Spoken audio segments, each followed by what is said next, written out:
কার্যক্রম করছে আমরা তাদের বিরুদ্ধে কঠোর ব্যবস্থা গ্রহণ করব। আপনারা একটু ধৈর্য ধরেন। সবাই যদি উগ্র হয়ে যান তাহলে পরিস্থিতি খারাপের দিকে যাবে। এজন্য আপনাদের কাছে রিকোয়েস্ট করতেছি আপনারা শান্ত থাকুন, বাকি পরিস্থিতি আমরা মোকাবেলা করব।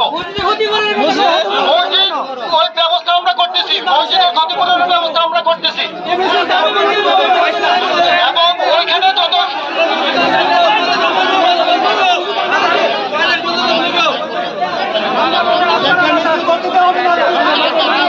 ভবিষ্যতে ওদেরকে মিছিল করতে দেওয়া হবে না।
চিহ্নিত করে তাদেরকে আইন আওতায় নিয়ে আসবো।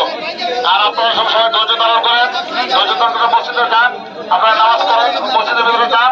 আমরা আপনাদের সাথে একাত্মতা ঘোষণা করতেছি এবং জানি যারা এই দুষ্কৃতিকারী যারা এটা করেছে, তারা অন্যায় করেছে, তাদের তীব্র নিন্দা জানাই।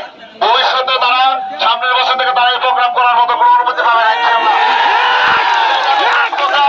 এটাই তাদের শেষ প্রোগ্রাম। ভবিষ্যতে আমাদের কাছ থেকে সরকার থেকে তারা কোনো প্রোগ্রাম এই প্রোগ্রামের অনুমতি পাবে না। আমি বলছি আপনারা একটু ধৈর্য ধারণ করুন।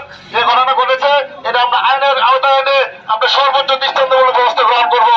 আপনারা কেউ আইনটা নিজের হাতে তুলে নেবেন না। আপনারা ধর্মপাল মুসলমান, আপনারা সবাই শান্তি শৃঙ্খলার প্রতীক। মুসলমান ধর্ম আমাদের শান্তির ধর্ম। শান্তির ধর্ম আমাদের অশান্তি সৃষ্টি করতে বলে নাই। যারা অশান্তি সৃষ্টি করছে, যারা ফেতনা সৃষ্টি করছে, ওদের বিরুদ্ধে আমরা আইনগত ব্যবস্থা যা যা করা দরকার সর্বোচ্চটা গ্রহণ করবো। আপনারা সবাই রাস্তাটা পরিষ্কার করে দেন। ঠিক আছে, মাদকের আড্ডা যদি থাকে আমরা সব ইয়ে করে বন্ধ করে দেবো। মাদকের আড্ডা আমাদের কিছু থাকবে না।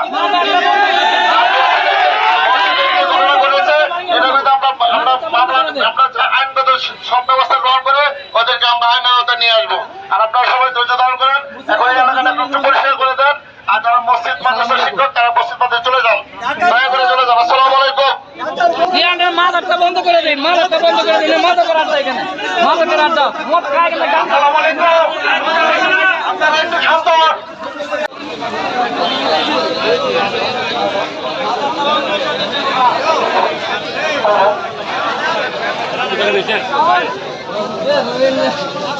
Yeah,